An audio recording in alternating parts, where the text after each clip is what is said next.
fall to the Vancouver Canucks by a score of 5-2, and I didn't really feel great about this one, coming off of, a couple of really big divisional games, more recently the 1-0 loss to the Penguins. And I felt as if, with Georgiev in net, and the Canucks being well rested. I mean, it's their first game in on an East Coast trip. They were coming off a really good win against Calgary, who's one of the hottest teams in the league. You just kind of could sense that this was going to come. And I was hopeful that maybe the Rangers would score some goals. But Thatcher Demko really played well. And he played pretty well against the Rangers in Vancouver. Rangers blew that game. And this was totally different. Vancouver took the lead and they didn't look back. And,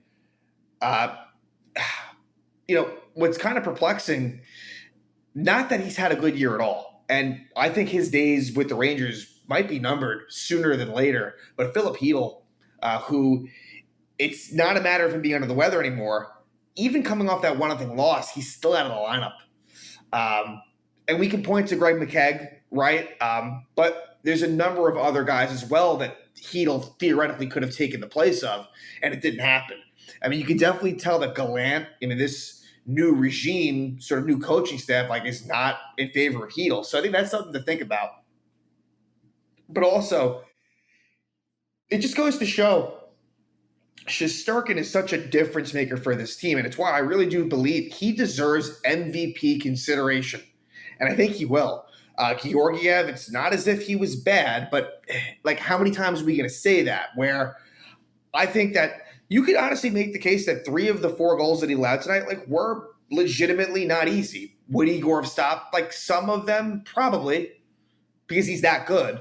So it's balancing between, Igor just being out of control, amazing, and Georgiev being subpar.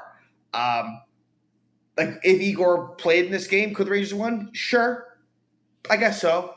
I still don't think they played particularly well. The first period, the Rangers deserved the better fate than to be down 2-0. Giving up the 2 goals, okay, that's one thing. Because, again, I think defensively it was a bit of a struggle. But the fact that they didn't score at all, they deserved better than that. And the Rangers special teams has actually really hurt them. The special teams has not been great. These last 3 games, the power play has been completely non-existent. And the Canucks have the worst penalty kill in the league coming into this game. Worst. And the Canucks had 1 power play, and they scored on it. So, really for the Rangers, it's not great right now. The Penguins, they came back and beat the Columbus Blue Jackets, so they are now 3 points out of the Rangers. The Rangers do have 2 games in hand. So and there's 3 remaining games head-to-head.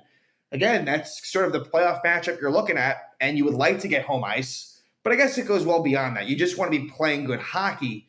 And I think if you're Chris Drury, it's tough because on the one hand, you know that you need to make moves to improve this team. As presently constituted, I don't believe this is a cup contender. Could you beat the Penguins in round 1 with this main group? Sure. Absolutely. That's not without, that's not crazy. But you're certainly not going to be Carolina. And to be honest, unless you make a lot of moves, you're probably not going to be Carolina either. So I go back and forth on it.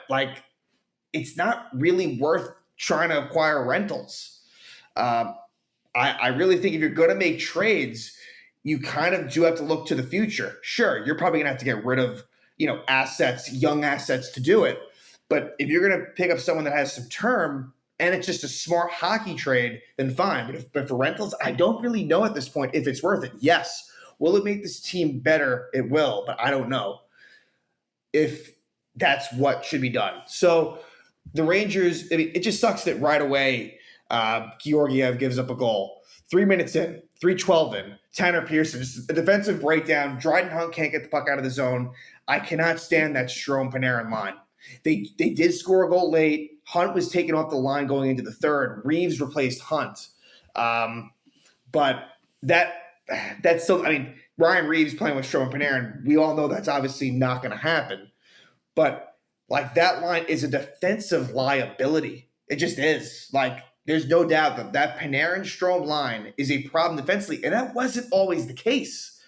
You know, let's go back to Panarin's first season.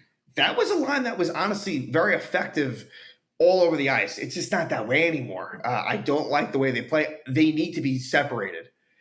See how it goes at least. I know that the alternatives aren't great. Like, okay, so now how are you gonna play with Panarin? I get that, but it's just not good. And that was a defensive breakdown. That was a tough one for Georgiev. I mean, could Shesterkin have made that save? Yes, but that was tough. So that's 1-0 Canucks. Um, and then the Rangers get a couple of power play opportunities. There's a delay game on Luke Shen. Rangers don't score. And then Podkolzin hooks Panarin later in the first. They don't score there. And the Rangers had a lot of chances. Chris Kreider had a ton. Kreider had 8 shots on goal. He had a lot of opportunities. That's the one line that I like. That's Zibanejad with Kreider and Lafreniere. That's a line that I think that they deserve credit. That has been a good line, 100%. But what happens is Demko, who was amazing in the first, makes great saves, and they go down and they score Vancouver at 19:21 of the first. Tyler Myers' first goal of the season. So, see, that's part of the problem is that also this has been a theme where the Rangers are allowing goals to players that don't score. I mean, it's happening way too frequently. Yeah, it could be coincidental, but still. And Georgiev needed to make that save. That was a demoralizing goal and a bad goal. He's got to make that save. Like that's a killer right there. And so that makes it 2-0 Vancouver going in the second. And honestly, the Rangers, who played a halfway decent first period, just totally shit the bed in the second. They got down on themselves, and Vancouver just took it to them. And this is another example of where the Rangers they can't play that 60 minutes of hockey. There are periods where they're just absolutely outplayed. And the second period was that tonight. As at 6:06, Lamico scores on a deflection. Not a whole lot that Georgiev could have done on that, but still. And so right there, it's 3-0 Vancouver. And you're feeling like it's pretty much done at that point. The Rangers do have a power play chance where Adam Fox is hooked by Brock Besser at 11:03. They don't score. And then Barclay Goodrow takes a holding penalty. Goodrow, he's been taking a little bit too many penalties lately, especially for someone who they need in the penalty kill. And what do you know? Matthew Highmore scores a power play goal, his third goal of the season at 15:16 to make it 4-0. Another deflection. It's another one where it's a little, I have to say, it was tough for Georgiev. Like, you can't totally bash him for those second period goals. But at the same time, Georgiev doesn't do enough. Where is the big save for Georgiev to sort of get them going? So even though maybe all the goals he gives up are horrible, where is like the key big save? And I think more of that Tanner Pearson goal in the first, like where maybe he comes up with a great save early in the game and it kind of changes the feel. But 4-0 Vancouver. And the Rangers, they woke up in the third. Like I said, there was that one change with Reeves and Hunt, but it was Alexis Lafreniere who scores at 9:53. Great pass by Zibanejad, and Lafreniere buries it. 12th goal of the season. He has been really coming along. So that's the thing.